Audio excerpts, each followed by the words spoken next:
Okay, thank you very much. It's an honor to see you all today on this beautiful afternoon, White House. We're here today to discuss our efforts to support our nation's small businesses, working very hard, and safely reopen America, and that's what's happening. We're doing record numbers. We're doing numbers like nobody's ever seen before, actually. I'm thrilled to be joined by two good friends of mine, Governor Pete Ricketts of Nebraska. Pete, thank you very much.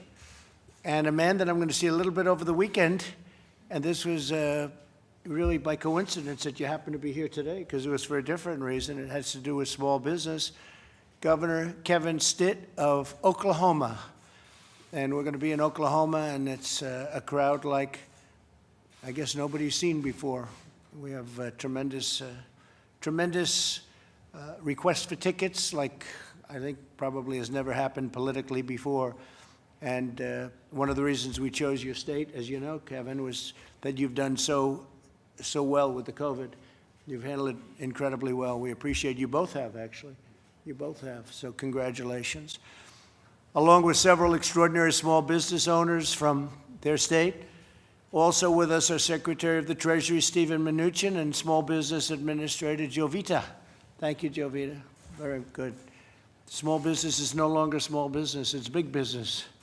It's one of the biggest businesses. As a result of the virus, 22% of small businesses were forced to close earlier this year, including 41% of Black-owned businesses. But under my administration's strategy to vanquish the virus and restart our economy, small businesses across the nation are now safely reopening. All over the nation, they're reopening at levels like nobody's seen before. We're sheltering individuals at the highest risk.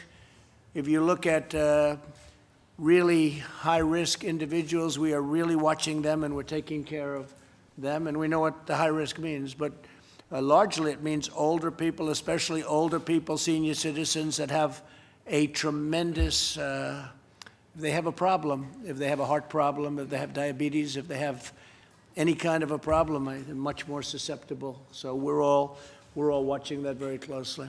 We've learned a lot over the last number of months.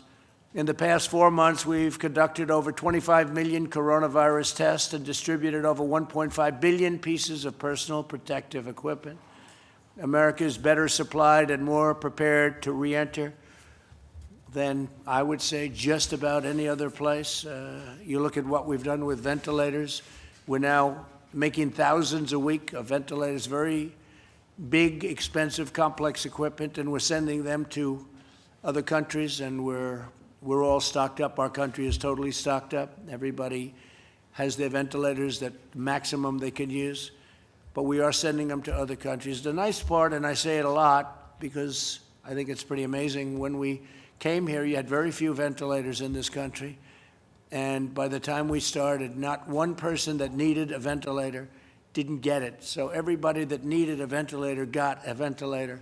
There wasn't one instance anywhere in our country, and we stocked up those shelves. The cupboard was empty, and we filled up the cupboards. In the past 4 months, tremendous things have happened, but I think probably the biggest thing of all is the knowledge that we've gained of this disease, of this plague, of this virus, call it what you want, to help small businesses survive the shutdown. I approved over $670 billion for the Paycheck Protection Program, and Steve, that's been a tremendous success. And we're talking with Democrats about doing something further now, but the numbers, the way they're coming in, it's been really incredible. So we're able to spot it, but we're here to help businesses and to help people. To date, we've processed over 4.6 million small business loans, saving and supporting an estimated 50 million American jobs, Jovita. That's incredible. The small business owners that we have with us this afternoon all received the PPP loans, and now their businesses are on the road to recovery, and they're doing really well. We have a lot of businesses that are doing really well. We're talking about a V shape. We're almost like an I shape. I is straight up and down, but I talked about V shape, and a lot of people disagreed with me. Not everybody, but a lot of very smart Wall Streeters were disagreeing. Now they're pretty much coming on board, saying it looks like it could be a V. So a V is the thing we were shooting for, and it looks like that's what we've got. I want to thank our people and my representatives for their decisive actions. And last month, we added a record 2.5 million jobs. It's the highest in the history of our country in 1 month. That's the highest number of jobs, 2.5 million. The Dow rose above 26,000 points, and we saw the largest surge in retail sales ever recorded. Next year is shaping up to be one of the greatest years in the history of our country from an economic standpoint. I truly believe that. I think we're going to have a great third quarter. We're going to have a great fourth quarter, and next year is going to be a phenomenal year. I believe that NASDAQ actually set the record. During a pandemic, NASDAQ they broke their record, Larry. Is that a correct statement? So it was higher than even before. It's an amazing achievement. After I was elected president, our country added more than 7 million jobs, 12,000 factories, and trillions of dollars of wealth. We created nearly 9,000 opportunity zones, and African American, Asian American, and Hispanic American unemployment and poverty reached all-time lows. We had the greatest employment numbers we've ever had, and then we had to turn it off. We saved millions of people by doing it. We did the right thing, and now we're turning it back on, and the numbers are going up much, much faster than anybody would have thought. And it's a great honor to see it. And these two governors, by the way, have done a fantastic job. Two very extraordinary men, Nebraska and Oklahoma. We built the strongest economy the world has ever seen before the virus, and together we're doing it again. So we did it before the virus, we had to turn it off, and now we're doing it again, and that's what's happening. So now I'd like to, maybe we'll start off with Governor Ricketts, and then we'll get to my friend over here. I'll be seeing so much of you in the next couple of days. I'll take you second. Okay, thank you very much. Please. Well, thank you very much, Mr. President, and to all of your team here.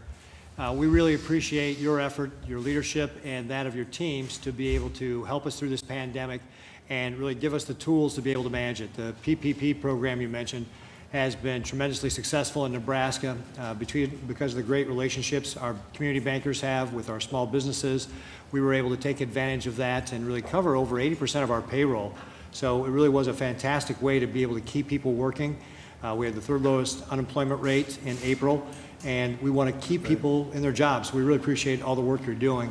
And we've, you may recall we were one of the few states that didn't issue a stay-at-home order or a shelter-in-place order. What we did is try to take common steps and ask people to take responsibility, to be able to follow the directives that you all were putting out with regard to avoiding large groups, washing their hands, that sort of thing, and making sure they keep 6 feet in distance in public, that sort of thing.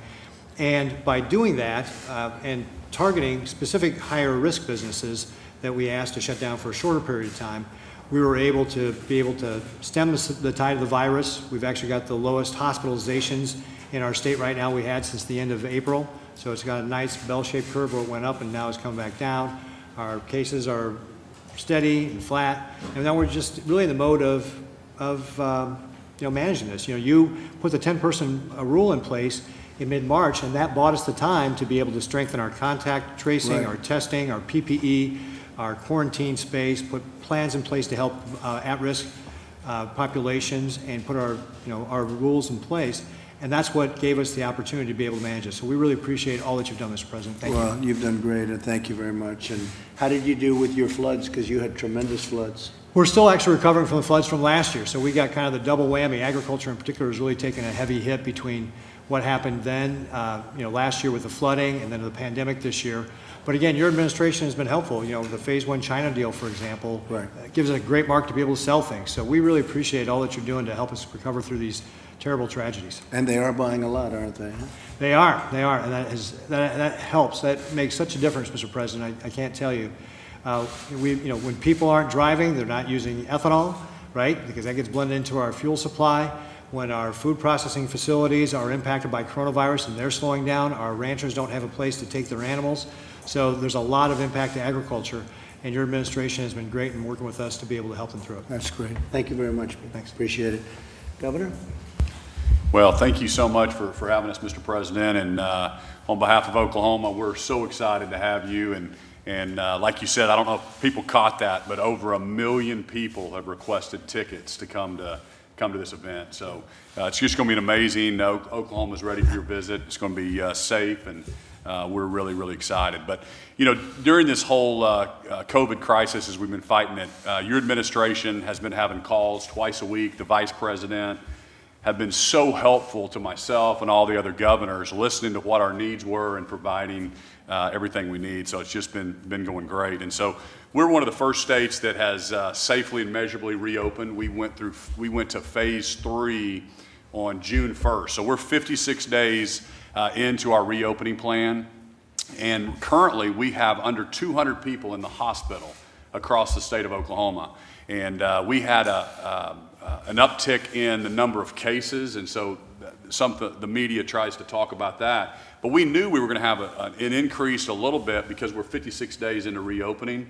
But what's interesting, it's the 18 to 35 group that we've seen a slight increase, but they're the asymptomatic, and we're testing so many more people right now than we were initially, and the positive cases are still 3.8%. So we've seen this steady decline in the hospitalizations, and we have to learn. I tell Oklahomans that COVID is in the U.S., it's in Oklahoma. We have to learn how to be safe and how to have to move on. And so we were able to build capacity, because the whole reason I issued 25 executive orders in Oklahoma was to build capacity in our hospitals and also the PPE, and we were able to do that and really flatten that curve, and that was our objective. And I told Oklahomans the better they do in that period of time, the quicker we can start reopening. Right. And that's exactly what we've done, and Oklahomans are being safe, and we can see it in our numbers, but we're ready to get things back to normal and get life back to normal. So again, we can't wait to have you in Oklahoma on Saturday. Great job, Kevin. Thank you. Thank you very much. Jovita, please. Thank you very much. I appreciate the opportunity to meet Glory and Patel. And also to be, thank you. And also to be able to visit many businesses throughout the states. I traveled to North Carolina as well as Dallas and visit with the faith base and the lending community, as well as some small businesses to feel and see and as evidence of how PPP is actually working, not only in the faith base, not only in the small businesses, but also the lending community. What more can we do to facilitate more capital for the small businesses? The underserved communities are also being sought after. We've asked the lenders, the very diverse lenders that we've signed up, over 5,400 of them, to provide outreach, very aggressive outreach to our inner cities and underserved communities. I've spoken with some of the governors, I've spoken with the mayors as well, that we need to do more. There's over $100 billion available remaining in the PPP program, a very successful program. You've shared, Lori, how you've been able to transition your business from a very high end to a takeout and still maintain the customer base. And we're realizing this, Mr. President, throughout the states and every state that we visit. Now, the fact that SBA has been able to have a touch point of over 10 million small businesses. We have 50 million that you indicated of employees in one portfolio, and another about 9 million in the other portfolio. So at some point, we will be providing technical assistance, providing some coaching and counseling to be able to solidify those relationships that the new businesses have developed with the lending community. So I thank you, President, for your support. And thank you very much. And you know, they've done like more business in 4 days than they did in 4 years. It's become a big business. Small business is now big business. So thank you. Thank you. Doing a great job. Thank you very much. Steve, please. Mr. President, thank you. It's a pleasure to be here, and it's great to see your economic programs working, especially for small businesses. The PPP has been a tremendous success. We've seen that in the employment numbers. We still have more work to do. We want to make sure that every single person who lost their job because of COVID gets back to work, and we won't be done until that happens. And I'm also pleased that this week, working with the Federal Reserve, we've opened the Main Street funding facility. Again, that will be accessible to small businesses down to $250,000 loans. So again, a massive amount of liquidity that's been pumped into the system for small businesses. Thank you. Larry, how are we doing today? Well, weekly unemployment claims fell for the 11th straight week. It's a good sign. We're going to have job numbers in June, and I think will be very strong. I agree with Stephen. I think the rescue plan worked. I think the PPP was superhuman, probably saved 55 million jobs, and we saw that with a 3 million job increase in the May numbers. I compiled my list of green shoots, sir. We've got Apple Mobility for traveling almost back to its pre-pandemic high. Home builder demand and confidence is very, very strong. Automobiles, car sales are moving from 8.6 million to 12.2 million as the factories reopen. As you noted, the retail sales number was a spectacular 18%. Michigan consumer expectations, very strong today. NFIB Optimism Index, expect economy to improve, a record jump. Expect economy to improve, a record jump. And manufacturing, the Philly Fed and the New York Fed, future activity indexes are off the charts. If I play reference to the Congressional Budget Office, if we get a 20% increase in Q3, which I think is quite possible, 20% increase in Q4, and a 5% increase in Q1 2021, we will be back to where we were in 2019. We will have made up for the lost ground. Amazing. It's not going to take That's 5 amazing. years. We will have made it up with some decent numbers by the first quarter of 2021. That's called a super V, right? Super V. I like the I scenario. It's called a V. It's called a V plus. Well, that's where we're headed. But we were headed to great things, and then we got hit by the Chinese plague. So that happens too, and things happen that you don't expect sometimes. So, but we built it once. We're now building it again, and it's going to be even more successful, in my opinion. Kaylee, please.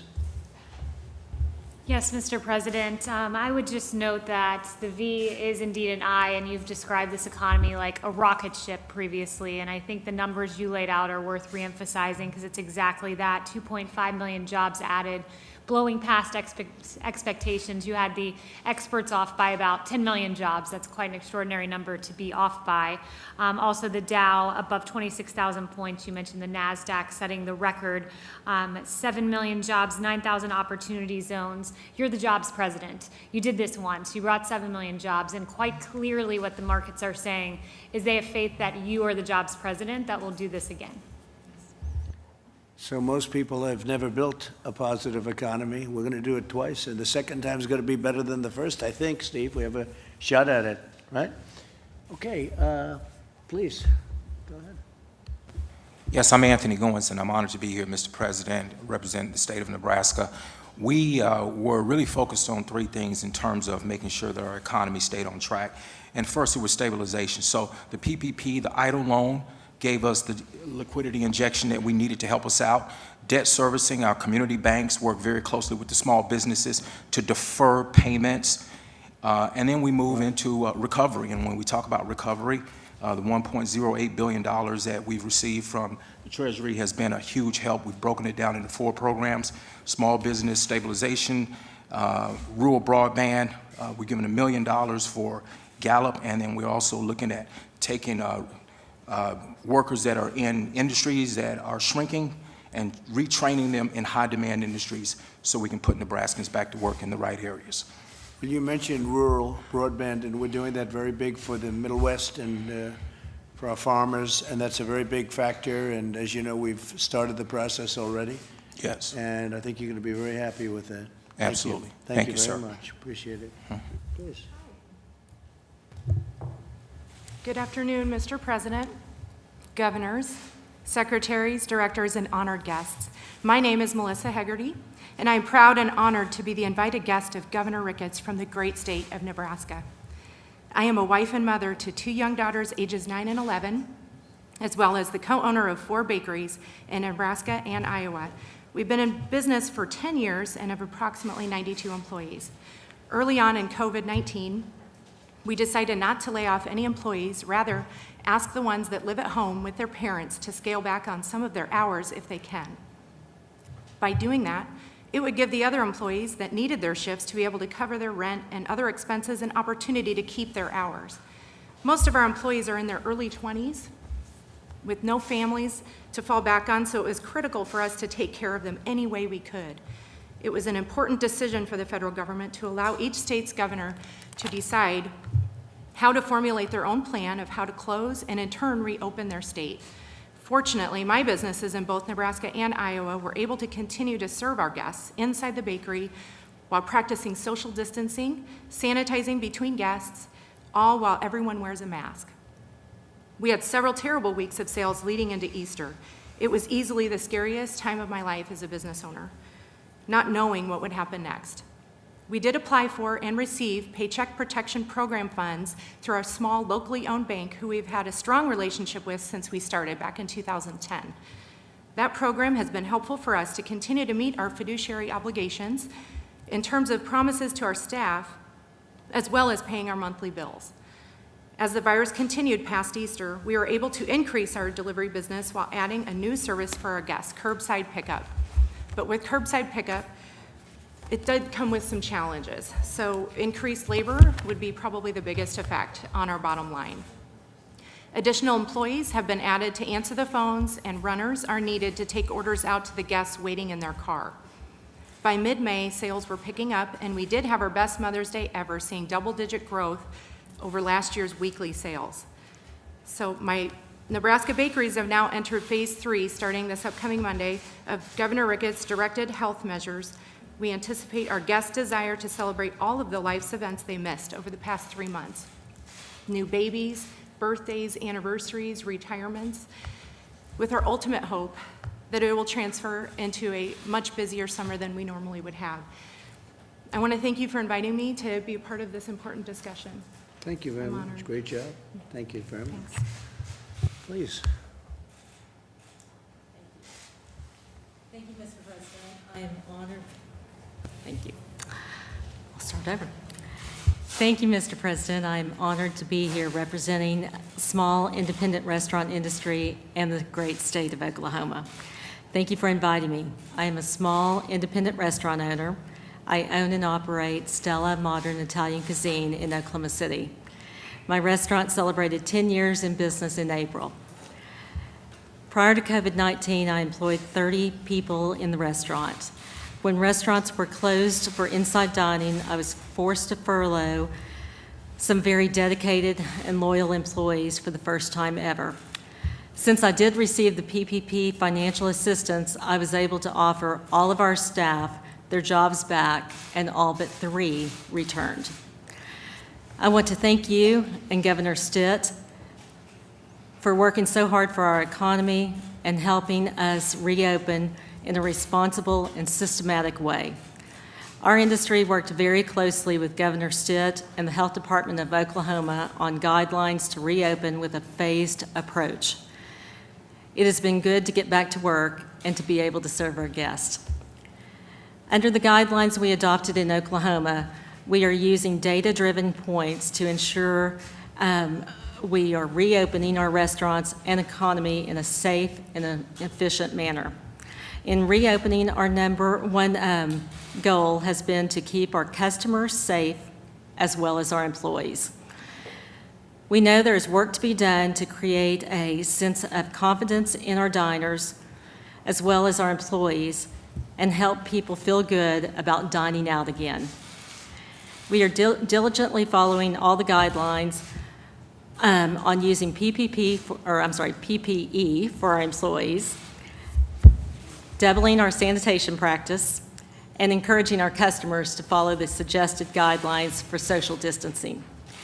Restaurants have always had outstanding protocol in place for safely preparing food and serving our customers in a safe manner. As you're aware, the restaurant industry has suffered greatly during this unprecedented time. Our job loss and lost sales has been overwhelming. So I want to thank you for working so hard for our economy and signing into a law, the CARES Act, which provides PPP forgivable loans to help our industry and our economy at large get back to work. There is more that needs to be done, and we appreciate the opportunity we have to work closely with you, your administration, and our congressional leaders for next steps to get our economy and our industry back to work and fully open. President Trump, America's restaurant industry is grateful for your leadership in guiding us through this pandemic. Thank you again for inviting me to meet with you, and thank you for Governor Stitt for your leadership in getting Oklahomans back to work. That's very nice, and we're going to try and get deductions back for your restaurant industry, and you can look at that man right over there. He'll be carrying the message, but we're looking for the deductions for entertainment, restaurants, and you'll get it right back bigger than before, okay? Thank you. Working very hard on that. Please. Thank you, Mr. President. Honored to represent the lodging industry before America's first hotelier president. Grateful to Governor Stitt for his leadership and for the invitation to join today. My name is Pete Patel, first-generation American. My family and I immigrated to the United States in 1979 in search of the American dream. We found that American dream in Tulsa, Oklahoma as small business and hoteliers. Our company owns and operates 12 hotels in eastern Oklahoma.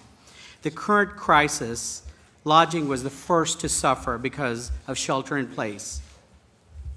And we will be the last to recover. It may take up to 2 years. Before COVID, our industry had record occupancies, profitability, and new development hotels, thanks to the exceptional strong economy under your leadership, Mr. President. Because of COVID, occupancy dropped to 20% nationally, revenues fell by 50%, and 70% of all hotel employees were either laid off or furloughed.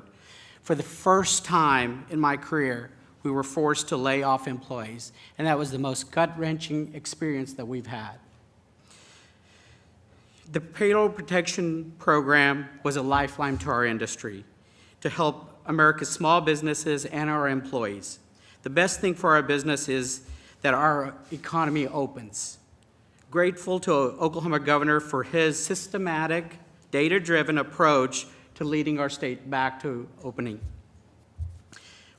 Currently, our occupancies have picked up a bit, but we still have a long ways to go as an industry as well as our market. The hospitality industry as a whole, as stated, are reopening hotels in a safe and healthy manner.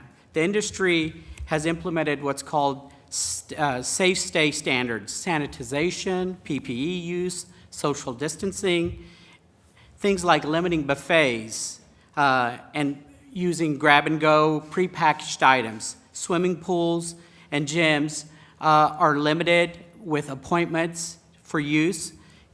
Guests and employees are only safe as how we make the